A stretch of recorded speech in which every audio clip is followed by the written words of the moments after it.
গ্রামের নাম ঘনশ্যামপুর। একটা ঘুমন্ত গ্রাম, যেন সময় থেমে আছে এখানে। বাইরে থেকে দেখলে মনে হবে গাছগাছালি ঘেরা এক শান্ত গ্রাম, যেখানে দিনের শেষে মানুষ মাঠ থেকে ঘরে ফেরে, চায়ের দোকানে আড্ডা জমে, আর সন্ধ্যা নামলেই পুরো গ্রাম ঢেকে যায় নিস্তব্ধতায়। কিন্তু এই নিস্তব্ধতা নিছকই শান্তি নয়, এ যেন এক চাপা ভয়।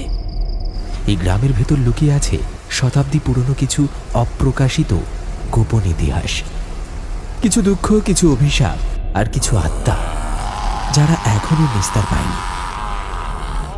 গ্রামের শ্মশানটি, যেটা গ্রামের থেকে একটু দূরে বটগাছের ছায়ায় ঢাকা, সেখানে প্রজন্মের পর প্রজন্ম ধরে থাকে একজন ডোম। মানুষ মরলেই তাকে পোড়ানোর কাজ করতে হতো। সে কারো আপন ছিল না, কারো ঘরের লোক নয়, ছিল শুধু দায়িত্বে বাঁধা। মৃত্যুর পর মানুষকে মুক্তি দেয়াই তার কাজ। কিন্তু একদিন মৃত্যু এসে তাকে ছুঁয়ে যায়, আর ঠিক তখনই শুরু হয় এক অশুভ চক্র।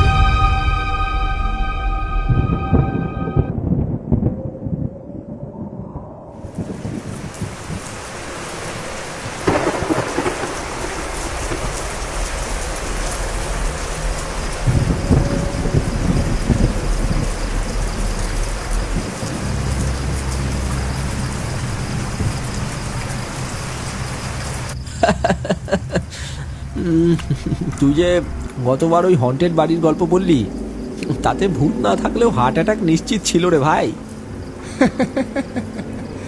ভয়তে তো তোর চেহারাটা দেখার মতো ছিল, চোখ দুটো কেমন ছাগলের মতো বড় বড় হয়ে গেছিল। এসব ভূতের গল্পে ভয় পাওয়াটা এখন পুরনো কথা, বুঝলি?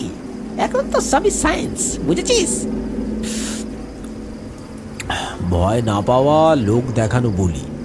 ভূত একবার সামনাসামনি দাঁড়া, তখন বুঝবি কার কাঁপুনি ধরে। সবাই নিজেদের মধ্যে গল্প করতে ব্যস্ত।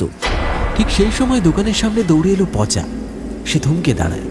তাকে এইভাবে আসতে দেখে সবাই চুপ হয়ে তাকিয়ে থাকে তার দিকে। সবাই তাড়াতাড়ি চল, শ্মশানের ধারে যে ডোম থাকে না, সে মারা গেছে।